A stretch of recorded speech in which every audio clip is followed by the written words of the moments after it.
Hello friends, स्वागत है आप सभी का सीटेट परीक्षा विशेष में। और पर्यावरण की ये सीरीज चल रही है जिसमें अभी तक हम लोगों ने 2 भागों के बारे में डिस्कस किया है और 2 भागों में हमने 10 चैप्टर्स कर लिए हैं क्लास 3rd की एनसीईआरटी के। और इस भाग में हम लोग चर्चा करेंगे तीसरे भाग में चैप्टर नंबर 11 से लेकर 15 तक के। तो इस जो ये सीरीज चल रही है इसमें एनसीईआरटी बुक्स के जितने भी पार्ट हैं सभी पाठों के बारे में आपको बताया जाएगा। जहाँ पे इम्पॉर्टेंट क्वेश्चंस पूछे जाने हैं वहाँ के आपको इम्पॉर्टेंट क्वेश्चंस बताए जाएंगे, और जो उस चैप्टर से रिलेटेड एडिशनल जानकारी होगी वो भी मैं ऐड कर देता हूँ। तो आइए शुरू करते हैं तीसरा भाग। इसके बाद देख लीजिए, आपका ये है 10वें पार्ट तक हो चुका है पकाएं खाएं। यहाँ पे 11वां पार्ट यहाँ से वहाँ, 12वां पार्ट काम अपने अपने, 13वां छू कर देखें, 14वां पार्ट है कहाँ से आया, और 15वां पार्ट है आओ बनाएं बर्तन। यहाँ तक हम लोग डिस्कस करेंगे। आइए आगे बढ़ते हैं इस 11वें चैप्टर पे। तो 11वां चैप्टर है यहाँ से वहाँ। आप देख ही रहे होंगे ये एक कविता ही है। तो कविता में इतने कुछ क्वेश्चन बनने लायक चीज़ें नहीं हैं, इस वजह से आप अगर चाहें तो इस कविता को पढ़ सकते हैं, अदरवाइज़ आप स्किप कर सकते हैं। इसके बाद जो इसमें पूछने लायक चीज़ें हैं वो यहाँ से शुरू होती हैं। कुछ आपको जानकारियाँ दी गई हैं, जैसे ये एक लड़की है जो अपने चाचा जी के पास दिल्ली गई थी रेलवे स्टेशन से उनके घर। पहले तो बस से जाते थे पर इस बार तो मज़ा आ गया, हम ट्रेन में बैठकर ज़मीन के सुरंग से होते हुए गए। सुरंग में जाते हुए एहसास ही नहीं हुआ कि ऊपर गाड़ियाँ सरपट भाग रही होंगी। तो यहाँ पे अभी आपको मैं लास्ट में बताऊंगा कि क्वेश्चन किस तरह से फ्रेम किए जा सकते हैं या किस तरह के क्वेश्चंस आपके सीटेट के एग्ज़ाम में पूछे गए हैं। दूसरा है एक बच्चा जिसकी बुआ की शादी थी, इतने सारे रिश्तेदार मिले, खूब खाया पिया और खेले। बड़े भैया जी अमेरिका से आए थे। तो यहाँ पे किसी शहर की जानकारी नहीं दी गई है। अब हम लोग आगे बढ़ते हैं। यहाँ पे एक लड़की है, ये अपने नानी के घर केरल गई थी।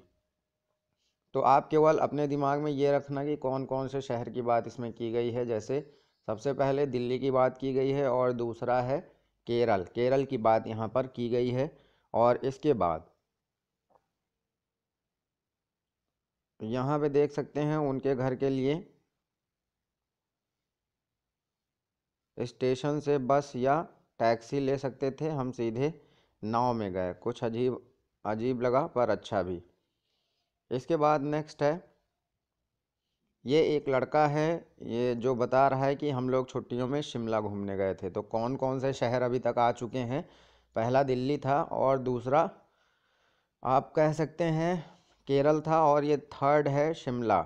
और इनसे अब आप इसमें रास्तों के बारे में भी पढ़ सकते हैं कि कहाँ पे कौन से तरह के रास्ते थे और यातायात के कौन कौन से साधन थे। जैसे दिल्ली तक पहले बस से जाते थे, लेकिन इस बार वो लोग ट्रेन से गए थे। लेकिन केरल जब वो लोग गए थे तो बस या टैक्सी से जा सकते थे, लेकिन वो लोग सीधे नाव से गए थे। उसी तरह से जब शिमला ये लोग घूमने गए तो वहाँ पे कैसे कैसे रास्ते हैं। ऊंचे ऊंचे पहाड़ों पर जब टेढ़े मेढ़े रास्तों से होकर बस चलती है तब नीचे देखकर बहुत डर लगता है। शिमला में हमें बहुत पैदल चलना पड़ा, मेरी दादी जल्दी ही थक जाती थी, हम उन्हें घोड़े पर बिठा देते थे। मैं तो मज़े से पैदल चलता था और थकता भी नहीं था। तो यहाँ पे रास्ते ऊंचे ऊंचे पहाड़ों पर टेढ़े मेढ़े थे। अब इसके बाद एक और लड़की है, मेरे खाला मेरे घर के पास ही रहती हैं। तो इसके घर के पास ही रहती हैं तो इसके कहीं जाने का कोई मतलब ही नहीं है। इसके बाद जो नेक्स्ट एक लड़का है, इन छुट्टियों में मैं अपने मामा जी के गांव गया था। उनके गांव तक कोई बस ही नहीं जाती थी। हम लोग रेलवे स्टेशन से बैलगाड़ी में बैठकर लहलाते खेतों के बीच से होकर गांव तक गए। मुझे बैलों के गले में बंधी घंटियों की आवाज़ सुनना बहुत अच्छा लगता है। तो अब इतने चीज़ें हैं, इन्फॉर्मेशन है आपके इस चैप्टर में। और अब मैं बताऊंगा कि इससे क्वेश्चन किस तरीके का पूछा जा सकता है या किस तरीके के क्वेश्चन अभी तक पूछे गए हैं। तो यहाँ पे ये मैंने क्वेश्चन बनाया है कि जैसे दिल्ली से केरल तक आपको जाना है, तो दिल्ली से केरल तक जाने में कितने राज्यों को पार करना पड़ेगा, या किस किस राज्य से जाने में सबसे कम दूरी तय करनी पड़ेगी। तो इस तरह के क्वेश्चन पूछे गए हैं और आपको राज्यों के नाम पता होने चाहिए, याद होने चाहिए कि कौन कौन से राज्य भारत में कहाँ पे हैं।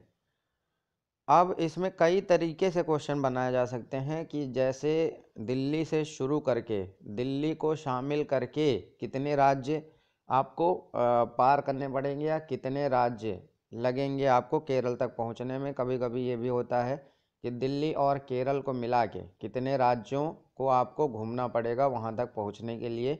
या कभी कभी तीसरा क्वेश्चन इस तरीके से भी बनाया जा सकता है या बनाए जाते हैं कि दिल्ली और केरल को छोड़ दिया जाए तो बीच में कितने राज्य पड़ेंगे। तो इस चीज़ को थोड़ा सा आपको ध्यान देने की ज़रूरत है वहाँ पे, और उसमें क्वेश्चन को बहुत ध्यान से पढ़िएगा, उसके बाद आंसर करिएगा। तो इसका आंसर देने के लिए हमें जाना है दिल्ली से केरल तक। ठीक, तो दिल्ली से केरल तक हम आ जाते हैं अपने इंडिया के मैप में, और यहाँ पे हम लोग देख सकते हैं, यहाँ पे आपका नई दिल्ली ये है। तो नई दिल्ली से अगर आपको जाना है केरला, तो आप सबसे कम दूरी तय करना है आपको, तो आप ये वाला रूट सबसे पहले मध्य प्रदेश आएंगे, उसके बाद महाराष्ट्र आएंगे, फिर कर्नाटक, फिर ये रहा केरल आपका। तो आपको कितने राज्यों से होकर जाना पड़ेगा? मध्य प्रदेश, महाराष्ट्र और कर्नाटका। तो यहाँ से आपको सबसे कम दूरी तय करनी पड़ेगी, या इस तरीके से पूछा जा सकता है कि कौन कौन से राज्य आपको पार करने पड़ेंगे। और विकल्प में आपको विकल्प में दिया रहेगा शहरों के नाम या राज्यों के नाम। तो इन सब चीज़ों को देखते हुए आप आंसर करिएगा। इसके बाद हम लोग आगे बढ़ते हैं। एक और मैप आपका इंग्लिश में आप देख सकते हैं, यहाँ पे थोड़ा सा ज़्यादा स्पष्ट है।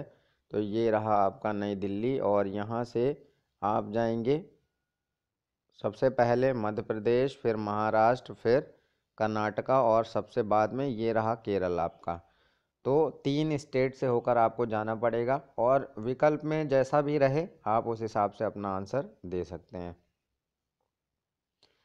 फिर अगले चैप्टर में हम लोग बढ़ते हैं, जो है 12वां चैप्टर, काम अपने अपने। तो इस चैप्टर में कुछ खास है नहीं, इसमें केवल ये बताया गया है कि कौन कौन से लोग कौन कौन से काम करते हैं। जैसे यहाँ पे आप देख सकते हैं डाकघर बना हुआ है, तो यहाँ पे आपको डाकिया मिलेगा, और कुछ लोग फूल बेच रहे हैं, कुछ लोग झाड़ू लगा रहे हैं। तो इसमें क्वेश्चन बनने लायक वैसा कुछ भी नहीं है। और ये दूसरा चित्र है एक इसी चैप्टर का। यहाँ पे एक स्कूल को दिखाया गया है, ये एक मैडम है, और यहाँ पे एक हॉस्पिटल है, और डॉक्टर लोगों को दिखाया गया है। तो फिलहाल इसमें केवल ये आपकी जानकारी के लिए था चैप्टर, और इसमें क्वेश्चन बनने लायक कुछ भी नहीं है। इसके बाद 13वें चैप्टर पे बढ़ते हैं, जो कि एक परिवार की कहानी है, जिसमें एक लड़की छोटी है, वो पढ़ने के लिए जाती है, और ये एक उसी का बड़ा भाई कह सकते हैं जिसका नाम रवि है, और ये आंखों से देख नहीं सकता। तो इसी के बारे में बताया गया है कि ब्रेल लिपि के माध्यम से ये अपनी पढ़ाई करते हैं, और उसके अलावा कुछ बच्चे इनकी किताबों को ले जाते हैं और उसको ऑडियो में कन्वर्ट करके इनको दे देते हैं, तब ये फिर अपनी पढ़ाई पूरी कर पाते हैं। इस चैप्टर से एक क्वेश्चन बन सकता है, वो भी ब्रेल लिपि से संबंधित। तो आइए डिस्कस कर लेते हैं ब्रेल लिपि क्या है।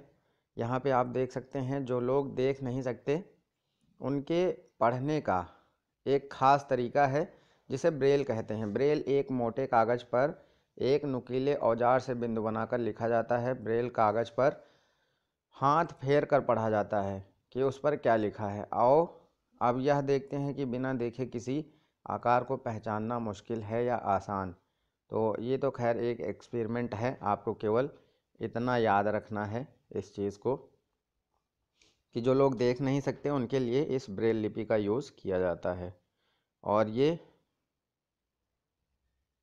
मोटे कागज पर एक नुकीले औजार से बिंदु बनाकर लिखा जाता है। ये यहाँ पे देख सकते हैं आप, ब्रेल लिपि का एक चित्र दिया गया है इस तरीके से। ये यहाँ पे ए को बनाया गया है थोड़ा सा नुकीले औजार से ऊपर करके। तो इनकी स्टोरी भी पढ़ लीजिए। लुई ब्रेल, ये इम्पॉर्टेंट है, यहाँ से क्वेश्चन पूछे गए हैं। लुई ब्रेल फ्रांस देश का रहने वाला था। जब वह 3 साल का था तब एक दिन अपने पिता के औजारों से खेल रहा था। अचानक एक नुकीले औजार से उसकी आंखों में चोट लग गई और आंखें खराब हो गईं। उसे आंखों से दिखना बिल्कुल बंद हो गया। उसकी पढ़ने में बहुत रुचि थी। उसने हार नहीं मानी। वह पढ़ने के लिए तरह तरह की तरकीबें सोचता रहता था। आखिर उसने ढूंढ ही लिया एक तरीका, छूकर पढ़ने का। यह बाद में ब्रेल लिपि के नाम से जानी जाने लगी। इस तरह की लिपि में मोटे कागज पर उभरे हुए बिंदु बने होते हैं। उभरे होने के कारण इन्हें छूकर पढ़ा जा सकता है। यह लिपि 6 बिंदुओं पर आधारित होती है। तो इससे रिलेटेड क्वेश्चन जब पूछे जाते हैं तो आपको 3 कथन सही सही दे दिए जाएंगे। जैसे ब्रेल लिपि की खोज लुई ब्रेल ने की थी, या लुई ब्रेल फ्रांस के रहने वाले थे। तीसरा ये हो सकता है कि यह लिपि उभरे हुए बिंदु, कागज पर उभरे हुए बिंदु बनाकर पढ़ी जाती है। और चौथा हो सकता है ये कथन जो आपका 6 बिंदुओं पर आधारित है, वहाँ पे आपको दे दिया जाए कि यह लिपि 8 बिंदुओं पर आधारित होता है। तो इसको ध्यान में रखिएगा, ये जो लिपि है ब्रेल लिपि, ये 6 बिंदुओं पर आधारित होती है। आजकल ब्रेल में नए नए परिवर्तन हुए हैं जिससे इसे पढ़ना लिखना और भी आसान हो गया है। ब्रेल लिपि अब कंप्यूटर के द्वारा भी लिखी जा सकती है। तो ये था इस चैप्टर से, यहाँ से ये क्वेश्चन पूछा भी गया है और इम्पॉर्टेंट भी है, तो इसको पढ़ लीजिएगा। आते हैं 14वें चैप्टर पर, कहाँ से आया किसने पकाया। यहाँ पे आप अलग अलग घर देख सकते हैं और अलग अलग घरों में कौन कौन से काम चल रहे हैं वो देख सकते हैं। एक वेणु का परिवार है और एक रानी का परिवार है। तो किस घर में किस तरीके से काम चल रहे हैं वही इसमें दिखाया गया है।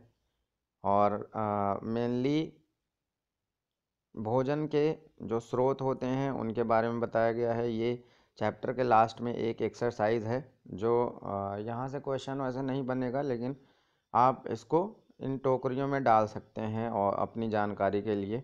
बाकी यहाँ से कोई क्वेश्चन बनने वाला नहीं है। फिर नेक्स्ट चैप्टर पे आते हैं जो कि है 15वां चैप्टर। इसमें एक कहानी है चिड़िया की, जो जिसका नाम फुदबुदी होता है, और एक कौवा था। कौवे का नाम था भनाते। तो कौवे और चिड़िया में एक समझौता होता है कि जिसका अंडा पहले होगा और उसका अंडा दूसरा खाएगा।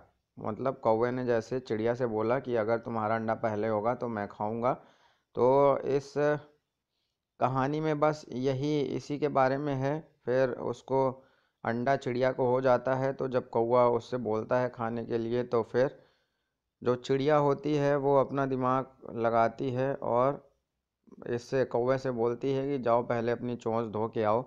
उसके बाद जब वो चोंच धोने के लिए पानी के पास जाता है तो पानी बोलता है पहले कुल्हड़ लेके आओ। फिर जब कुल्हड़ उसके पास जाता है कुम्हार के पास, तो कुम्हार बोलता है पहले कुल्हड़ पाने के लिए मिट्टी लेकर आओ। फिर जब वो मिट्टी के पास जाता है तो बोलती है लोहार के पास जाओ और खुरपी लेकर जाओ। तो इस तरीके से जब तक वो हर जगह घूम के और अपना व्यवस्था करता करता है तब तक तो चिड़िया का अंडा चूजा बन जाता है। ये एक कहानी है बस, और कुछ नहीं। तो इसमें से क्वेश्चन बनना कुछ संभव नहीं है। अब ये पहले की कुछ कहानी है, इसको आप देख सकते हैं। बहुत बहुत बहुत साल पहले एक समय ऐसा था जब लोगों के पास बर्तन ही नहीं थे, पर लोगों को खाने पीने की चीज़ों को पकाने और सामान रखने के लिए बर्तन की ज़रूरत पड़ने लगी। बहुत कोशिश करने और दिमाग लगाने के बाद लोग बर्तन बनाना सीख गए। शुरू में बनाए गए बर्तन पत्थर और मिट्टी के थे। तो ये आपको याद रखना है कि शुरू में बनाए गए बर्तन पत्थर और मिट्टी के थे। पत्थर के बर्तन हाथों से खोद कर या कुरेद कर और मिट्टी के बर्तन गूंथ कर हाथों से बनाए गए थे। लोगों ने यह भी खोज लिया कि मिट्टी के बर्तनों को मजबूत बनाने के लिए उन्हें आग में पकाना चाहिए। तो ये था आपका 15th चैप्टर। तो इस तरीके से आपके 15 चैप्टर समाप्त होते हैं। टोटल 24 चैप्टर हैं जिनको अगले 2 भागों में कंप्लीट कर लिया जाएगा और इस तरीके से 4th और 5th की भी जल्दी से जल्दी एनसीईआरटी कंप्लीट करके हम लोग आगे बढ़ेंगे 7th क्लास की जो एनवायरनमेंट की एनसीईआरटी है वो उस पर। और उसके अलावा जब ये एनसीईआरटी ख़त्म हो जाएगी तब फिर हम लोग एनालिसिस करेंगे एग्ज़ाम्स में आए हुए क्वेश्चंस का, और जहाँ जहाँ से पूछे गए हैं या फिर और भी सोर्सेज जहाँ से एनवायरनमेंट पढ़ना ज़रूरी है तो वहाँ से भी पढ़ा जाएगा। लेकिन फ़र्स्ट ऑफ ऑल सबसे इम्पोर्टेंट जो आपके लिए है शुरुआत करने के लिए वो एनसीईआरटी ही है, कोई अन्य विकल्प नहीं है। एनसीईआरटी आपके बेस को मजबूत करेगी। बेशक कुछ चैप्टर ऐसे हैं जहाँ से आपको कुछ लेना देना नहीं है या जहाँ से कोई क्वेश्चन नहीं पूछे जाने हैं, फिर भी हम लोग एक तरफ से डिस्कस करेंगे। तो मिलते हैं अगले भाग में। Thanks for watching.